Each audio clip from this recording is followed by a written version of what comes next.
Hi there. My name is Dirk Kirschner. I'm an occupational therapist in southern Alberta, Canada, and I've worked for many years in the school system. And in about 2015, as I was seeing many children in the younger grades, I started to notice that I was getting more referrals all the time from kindergarten teachers of children that were having troubles with their reading, with their writing skills, and all more and more, almost half the boys in the class were having difficulties.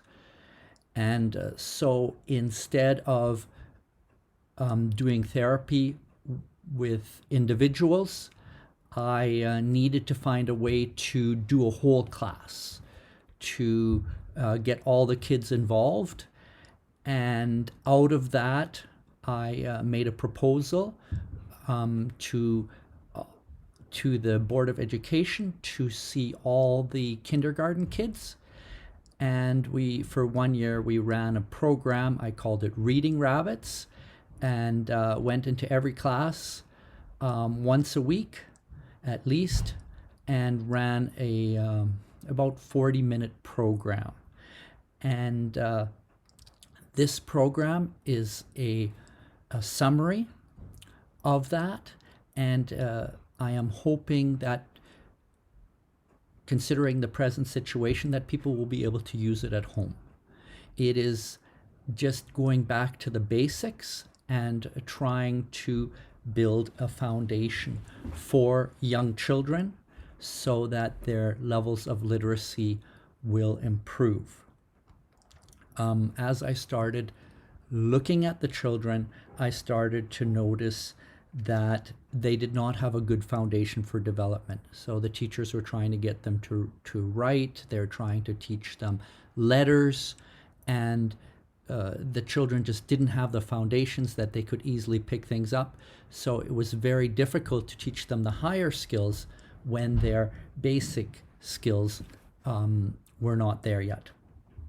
So, for example, their hand strength, their hand coordination, finger coordination were at a very low level, were delayed a few years often. Their gross motor skills coordination was not up to par, up to, within normal limits often, just a slow decline, seeing delays. Hand-eye coordination, just the way they move their body, which very much affects their ability to process information. They can't focus because their body is just not delayed. Their strength is not there. They can't sit and focus. Their vestibular system is not developed, so they have a hard time with balancing, sitting in the chair, able to focus. Other things like reflex integration. We're looking at some reflexes, and when they make a movement, they're moving their head this way, that way. Their whole body is moving. They can't separate their movement of their arms compared to the movements of their heads. And so that greatly made difficulty for the kids in order to learn. Tactilely, they're very anxious. Anything that rubbed against them, touched them, would just throw them off. So taking that, the kids just didn't have the maturity. And so I thought, well, what can I do for these children? So I tried to come up with the best ability that I had to come up with a program that would try to move the kids forward quickly. I wasn't replacing teachers. I wasn't teaching for hours. I was just going back and say, how can we build a foundation to help these kids so that they can learn these basics and then be able to thrust forward into the grades and do well, to be successful instead of to be frustrated. What kind of background did I use? Well, obviously looking at me, I'm 55 years old. I've been around for a little while. I've been a therapist for over 30 years. And And so I've I've seen a lot of things. I remember 20 years ago going to courses, sensory integration courses, movement courses, and the teachers were all saying, you know, kids are really falling behind. They're not what they were 20 years ago. And I'm going, wow, that was 20 years ago from now. And things have drastically changed. Just the hours of screen time that we're getting. I think before COVID, 6 hours for elementary kids, junior high kids per day on average in Canada. Wow, that's probably gone through the roof now with COVID, all the video games, and so we're getting less movement, less of a foundation, and so we need to work on that. Some of the things I think that come to mind of some of the techniques, that things that I've learned. Integrated listening system, you can look that up on the internet. It's doing activities with listening to music. There is the Handwriting Without Tears program. I like that as an occupational therapist. Just working foundationally through learning how to write and read. I took a few courses, Maskatova, neuromotor integration, and so I'm not using any of these techniques specifically, but I am sure they're all in my head, and they're part of what comes out as an occupational therapist. But my hope is not to focus on any of these specific techniques, but my hope is to go back to the basics. We have so many programs, so many things that someone comes up with an innovation here, somebody comes up with something there. But how did the kids do 30, 40 years ago? How did they learn these things before these experts? And how come kids learned how to read and write and could... I was just watching a movie from Peter Jackson about World War I, and you have 15-year-olds, 16-year-olds, very capable young men, and they are ready to volunteer to go into the war.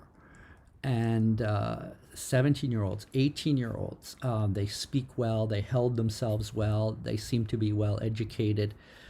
And so maybe we're missing something. Maybe we need to go back to some of the basics instead of always the latest thing. So I'm looking here at a few things, the basics being body awareness. How can we get these kids to move, to be strong, and have good body awareness, good coordination, and then they're ready to learn to read, ready to learn to write. Another thing I think that we need to be considerate of is nutrition. We have, I think on the videos, I'm not emphasizing nutrition, but every once in a while I ask the kids, what did you have for breakfast? And so the kids that I'm working with are my grandkids that are going to be demonstrating. And so they're all eating mainly a non-sugar diet, a traditional diet. And so to keep it simple, if your grandparents didn't eat it, don't eat it. And so that leaves out most of the sugar, and it brings things that their brains are not working on sugar, but they're working on other things that will keep them calm, keep them focused, and will be able to learn quickly. The other thing is what one of the basics is, I'm trying to promote just having a heart-to-heart connection with the kids.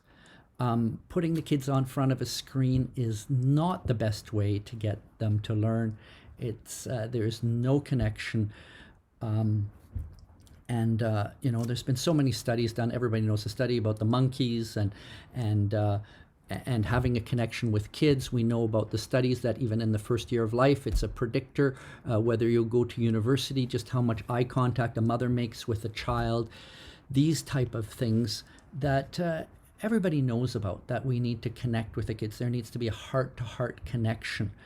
And I'm hoping that people will get a vision for that. If we don't have a heart connections, I have so many boys on my caseload, full of anxiety, can't focus on things, and what do you want? I want my mommy, I want my daddy, I want them to watch me. And that's what kids want. They want attention, and if we don't give it to them, they will get attention some other way. And obviously they're doing it. They're getting attention through acting up, through a lot of things. So I think as fathers, we have a great responsibility, and so I'm hoping that some fathers will take me up on it and will spend time. Our program starts on the floor, and then we'll graduate to the table a little bit later on. But for adults to get on the floor, that's a great thing. Kids like that. They feel like you're connecting with them. You're making them a priority, which we rarely do. We do talk about making kids a priority, but we're not really listening to their real needs and acting upon it. So that is important, to have a heart for the kids. And if we have a heart for the kids, they will have a heart for us, and we will be connected, and you'll be amazed the difference that will make. There was just an article, I think 2 days ago, in Toronto Sun about the tenfold effects, much worse than COVID itself, worldwide effects that this is going to have. And I can certainly see that. And just thinking about the kids not moving, they're going to be a year behind now, or 2 years behind, and that is a devastating effect. So that's what this program is about. It's about something that you can do at home, something that teachers can do in the class when we return, when we actually have kids, which would be really nice. It's interesting. We often don't think, how are we doing? How are we progressing in 2020 or 2018 before all this happened? There's an interesting film on YouTube. It's done in 1963. The Canada Film Board filmed a class with Caleb Gatangnego, who is an educational expert, and he's teaching using Cousineau rods, math manipulatives with kids. It's worth watching. And it's interesting that by Christmas, these grade 1 students are doing fractions. And very interesting to think that, okay, how many years have we had since 1963? And all the expertise. And look at these kids. I would say they're doing very well. You decide for yourself what you want for your children. And they're intelligent kids. They are thoughtful kids. We're not used to that. These kids are 1963, so their parents were involved in a war. We thought differently in those days. I think it's very hard to evaluate history because we evaluate it with a 2020 mind. But we haven't seen war. Not most of us in Canada anyway. And we don't know what that's like. We haven't seen famine. We haven't seen that we need to grow our own food for a long time. And so we don't know these basics anymore. But be assured they will come very soon. And we need to get ready for that. So anyway, we will be using some of the math rods. I think it's a very, very good thing. Touching, using sizes, getting the minds, the colors of those. So that will be part of our program.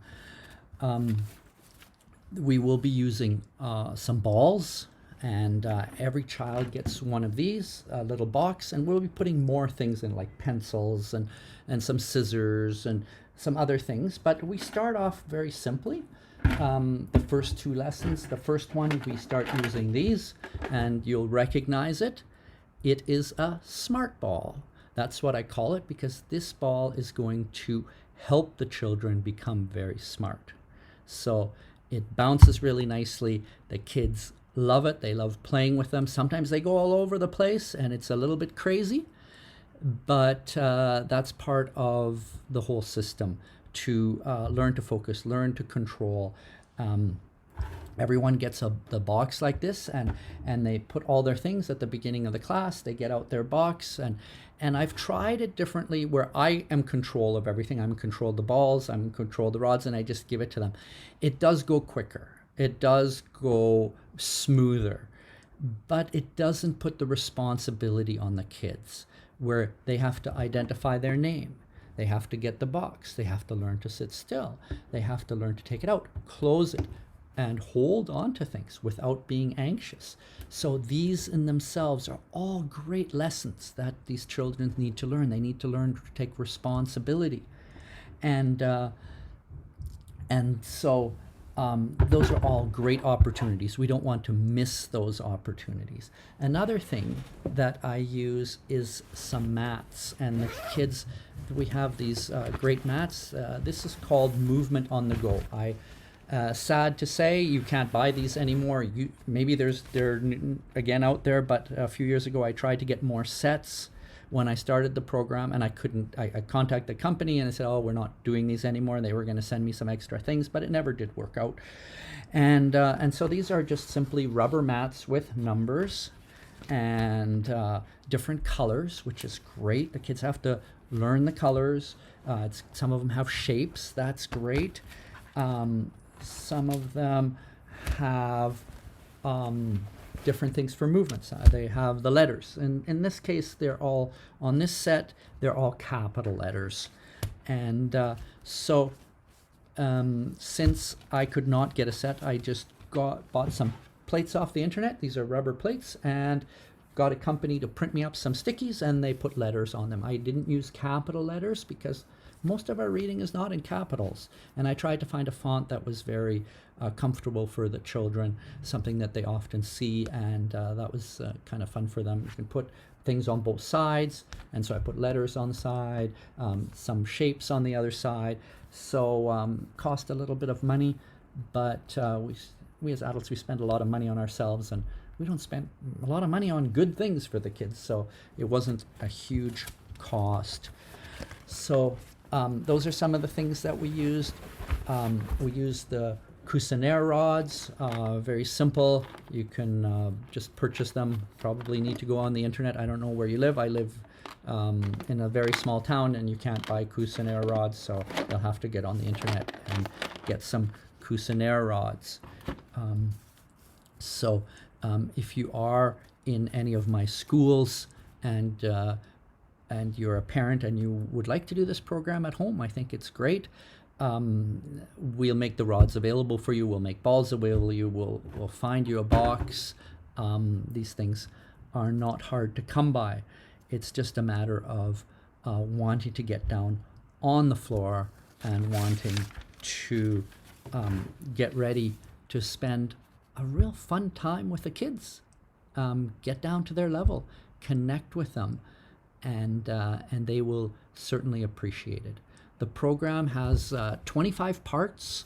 We go for about a half an hour each time. I'm going to try to film it with my grandkids, and hopefully it'll be an encouragement to you, and some people will follow up and get some of the ideas.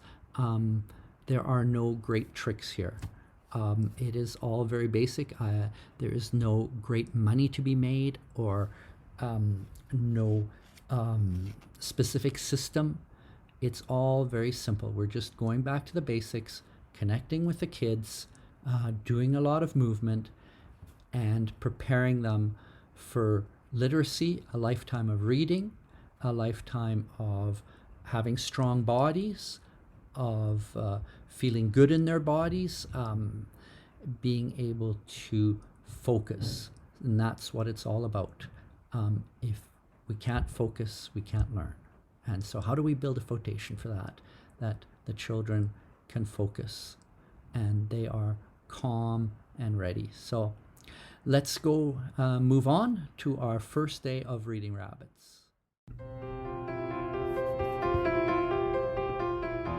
Welcome to our first week of reading rabbits. Our program, it's expected that we are going to introduce some activities. We're going to introduce some challenges for the kids, and they enjoy the activities very much. But it is expected that they're going to practice these, that they're going to practice at home or practice with you or practice with a teacher or with an aide. Usually as a therapist, I would come in once a week, and I would expect the teachers or the aides to follow up another 2 sessions with the kids. I think that allows them to really develop well. The kids need to have opportunities, sleep on that. They learn a lot while sleeping, and then they will develop those skills. And you'll be amazed how quickly the children learn. It's just like riding a bike. You don't learn it in day 1, but 4 sessions, and wow, they're really improving. And by the 5th, 6th session, they can, pretty much get going on that bike. So, and it's the same thing here. The children are going to, today we are doing 3 things, like every time. That's what we kind of do. I break it up into 3 activities. One of them is going to be coordination. One of them is going to be fine motor, and so I sort of whole body movements, hand movements. I try to kind of bring different aspects in all together. So today we are going to do jumping, and I call it jumping like a rabbit. And the children are expected. I put out my little squares here, and the children are expected to hop on 2 feet. So that's very much a skill that a kindergarten K4 child should be able to do. You'll find that our children, are learning, and I have Sheppy. I think he's the youngest in our group, and he's 3. And he's doing a good job. He can hop on 2 feet from, I call it stone to stone, or from mat to mat, and so that's our first activity, jump like a rabbit. We talk about rabbits and what rabbits do, and then as they're jumping, they're having a good time, they're moving and improving their strength, improving body coordination, balance, all of these things. Then can they stop? Can they start up again? Can they stop again? Can they hear my voice? Can they follow instructions? And that's a very important thing. Can they calm themselves? Then I bring in the concept of a predator, an eagle. An eagle is a predator to rabbits, and they have to still themselves. They have to be calm. They have to be still and avoid the predator and avoid the eagle. And so I call out, there's an eagle, and they have to stop immediately, get down, and hold their position for 10 seconds. So that's a very important skill to be able to have. Like I said before, if we can't stop, we can't focus, we can't learn. So that is very important. So we're learning that skill. The next activity will be using the smart balls. So using these racket balls, of course, and you can purchase them anywhere you like, any sports store, and we use the smart balls. First thing, we start squeezing the ball. It's very important that when they're squeezing the ball, they don't put their thumb on the side like that. They put their thumb out in front and use their whole hand to squeeze the ball. We want to squeeze at about, not the strongest, that they're frustrated, not so weak that their hands can be pushed off, but a good firm push, 25% of their strength maximum that they could do. So it's firm, but the important thing is to maintain and to hold, not on and off, sort of a chatter, but firm, and to just keep holding it so that we get the connection from the brain to the hand and back, and the kids can really hold that well. Squeeze for 10 seconds, then we also start to, depending on the kids, you kind of have to evaluate your kids. Can they manage counting to 10? Can they count backwards to 10? So these kids are, used to that. They're counting all the time. So it was an easy task to do that with them. Next, we do drop and catch. So this is a little bit tougher. You'll see some of the kids really struggling with this. So the idea is that we're starting with a two-handed catch instead of a one-handed. So straight out in front. I think if they keep it at shoulder height, it will bounce high enough even on the rug. So I could have removed the rug and the tile, but there was a place to sit, and I found most classrooms have rugs or a little corner where the kids sit, and so you kind of have to use what you can. So just straight out and not too close. That'll hit them in the knees, and then it'll go all over the place, or too far out and they can't get it, or they hold it too low, and then the kids will go down really low and try to catch it. Or especially, they have a hard time just holding and releasing. Very hard for some of these younger kids to just open without doing this or without doing that. And they have to learn that. They have to learn, how do I just release my hand without my shoulder and without my elbow and without everything moving and me getting all excited. And that's a skill, and they're going to need a week to learn that. And you'll find Harriet and Sheppy are having a little bit of a hard time. And Harriet, it hits her in the knees a few times. Sheppy bows down too much, and so it's a matter of standing up and letting the ball do the work. It hits the ground, and they catch it. Hand-eye coordination. They're watching the ball. That's very, very important. Their hands are having to open and close and watch the ball. So very, very good skill to have. Quick movements and awareness. So that's a really good activity, and they're going to need some practice. The third activity that we do is just working a little bit at just hand awareness, counting. Very simple task, no secrets here. 0, 1, we start with the thumbs. Can you do thumbs up? 2, right? And the 2 is important because they're going to have to learn that pinch. That pinch is everything. When we're learning to write, we're going to do a lot more activities, but that pinch is very important. When we're having kids in class and they can't hold their pencil, and you say, well, pinch your pencil, and they have no idea what that means. So we need to introduce this early and get that pinch, get it strong, and get it coordinated. Then we do 3, 4, 5. We name all the fingers. It's good to put labels on things. That helps the kids remembering. And then we, of course, do it backwards. 5, 4, 5, 4, 3, 2, 1, 0. So pretty straightforward on the first day. When I introduce it as reading rabbits at the beginning. I try to get the energy up a little bit, get the kids focused, get them excited. My name is Dirk. I'm not grandpa, and I'm not dad. I'm Dirk. And, some people say, well, how come your kids call you Dirk? And, sometimes they don't call me dad or all the time. Oh, they do at times, but I want them to know I'm here to listen, and I want them that I respect them and I'm at their level. So I find that I'm very comfortable with that, and I think it works really great. Who are you? The kids need to be able to express their name. They need to be able to tell me their age. And that's a difficult task for a 3 or 4-year-old, to be able to stand, look somebody in the eye, and to express their name, So we've got to work on that. Nothing comes from itself. Development is something that what we put in, we get out.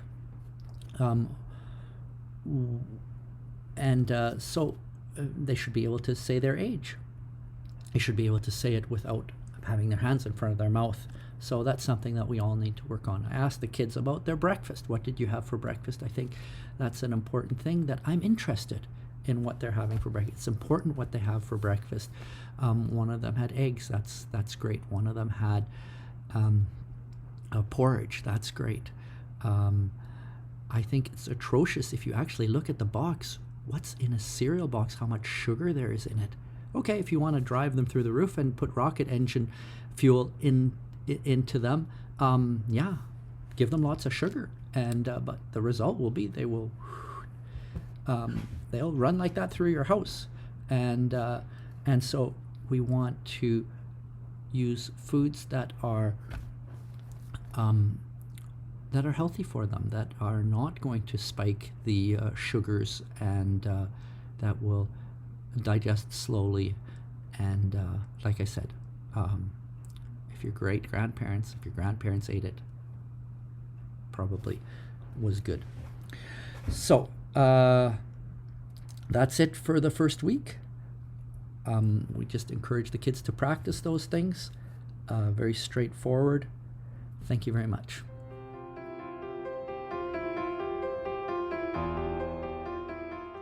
Okay, good morning. I wanted to welcome you all to Reading Rabbits, our little class here, where we're going to learn some things that are going to help us to learn how to read and to write. So, it's nice to see everybody. So, we're going to start off with everybody introducing themselves, telling us their age, and telling us what you actually had for breakfast. Okay? So we'll start over here. What's your name? Holly. And how old are you? 5. And what did you have for breakfast, Hollis? I had oatmeal and a piece of apple. Okay. I am Harriet, and I am 3. And what did you have for breakfast? A piece of apple and some oatmeal and some milk.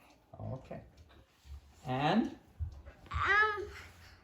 I am Shepherd, and I am 4. We had eggs and toast and milk. Good. Okay. I'm And? 7. I'm 3. I had big boats for breakfast. Beet borscht. Okay, great. All right. So, for this class, Yeah. everybody has to remember my name. So, what's my name? Sure. Although I'm Opa, and although I'm all sorts of names, but for this class, I'm going to be Dirk. And when I say, who are you guys? You're going to say, Reading Rabbits. And the reason I'm calling you Reading Rabbits is because rabbits are very diligent. They work very hard. And we're going to work really hard and use lots of energy. Okay? And we're going to learn how to read. Okay? Does that make sense? Yeah. Good. Reading rabbit. Okay. So, for our first activity, we are going to stand up, and you see all these letters around? Yeah. There's letters and numbers on a little mat, and I need you to spread out, and we're going to stand on them. Now, one thing I need to ask you, what do rabbits eat? Carrots? Okay, do they eat anything else? No. No? Okay, I think they do eat a lot of other things. They like cabbage. Okay. And who eats rabbits? People. People eat rabbits, okay. But out in the field, what do the rabbits have to be worth? Maybe an eagle or a falcon or something big like that. Okay. So, we are first going to jump, and then I'm going to teach you about the eagles. Okay? So everybody get on a mat. Spread out. Okay. Okay. So everybody spread out and go behind me like this. Come behind me. Come behind me. Go on a mat.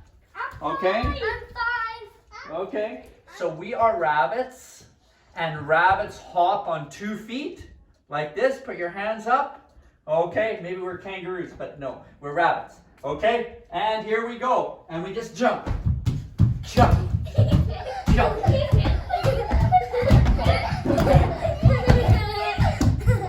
Good, and stop. Good. Okay. And jump.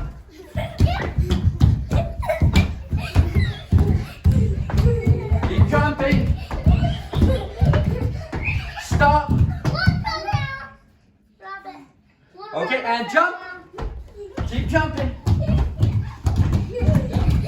Stop. Okay, not too bad, is it? Everybody getting tired? No. Okay, keep jumping. Jump. Stop.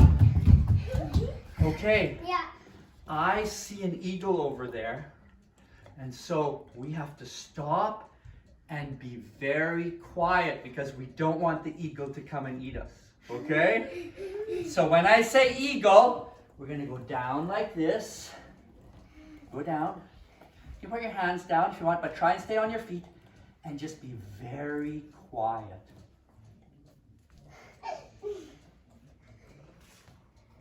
Okay, we can keep jumping now. The eagle's gone. Let's keep jumping. Jump. Stop. Okay. Eagle.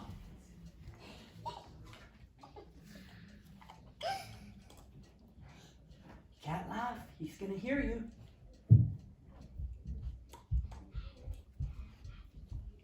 Okay, I think he's gone. Let's keep going. Let's keep jumping. Come on, jumping. Stop. Quiet, I see an eagle. Okay, I think we can stop there. Everybody can go back and sit on their letter.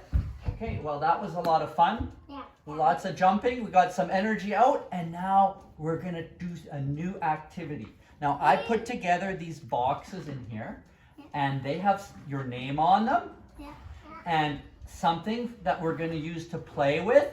And as we go on in reading rabbits, I'm going to put more things in here that we're going to use. Okay?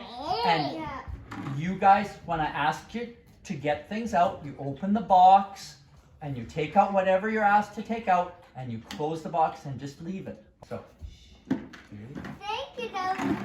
okay, your shepherds, Thank you, Dirk. Harriets, Thank you. and Holly. Thank you. Okay, so for our first activity, I want you to take out the blue ball and just hold on to it. I know you want to throw it all over the place, but just hold on to it. I got it. Okay, Can't open it. there you go. Close your box. Good. Now, can I borrow your ball, Sheppy? Yeah. Okay. So, this is called a smart ball. Okay? And the reason I call it a smart ball is because it's going to help us to get real smart. Okay? We're going to learn how to do things with this ball, and whatever we do is going to make us smart. So, for the first activity, I want you to hold the ball in your hand. Good. And your thumb around. Good. Not the thumb beside. And I want you to hold it up as high as you can. Okay? And now I want you to squeeze that ball. Okay? Now, you don't have to squeeze it like really, really hard, but I don't want you to be so soft that the ball falls out. So, a pretty good squeeze, but not really hard, because we're going to squeeze for 10 seconds. So we're going to go up, squeeze the ball.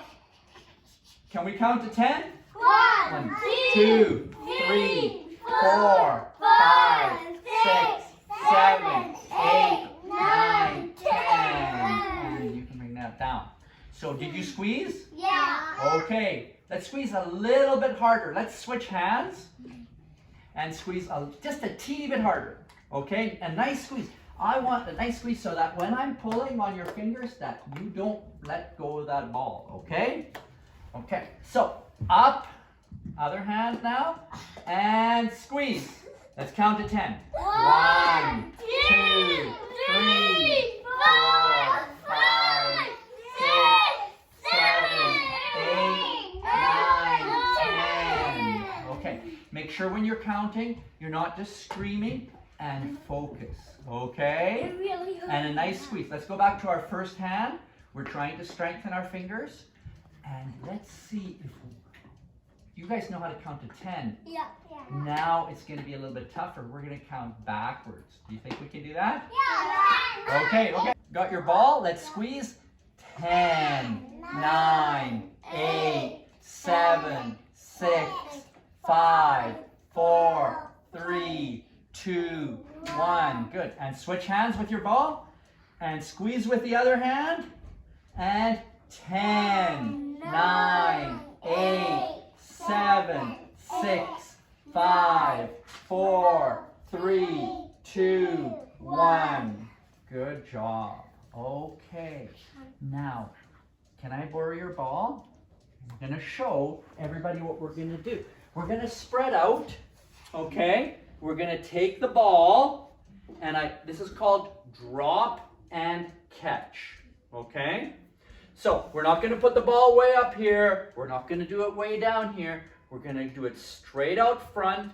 You're not going to be walking all over the place. You're going to find one place, stand still, just put the ball. You're not going to throw it down. There's going to be a temptation. You want to throw it. And then the ball goes everywhere.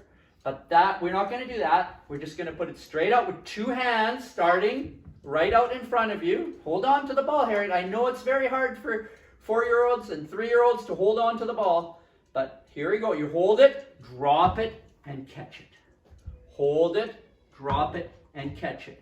We're just going to drop it and catch it. And we're going to try to do it count to 5. So that's our goal today, to go drop it, catch it. 1, 2, 3, 4, and 5. So everybody try that. Here you go.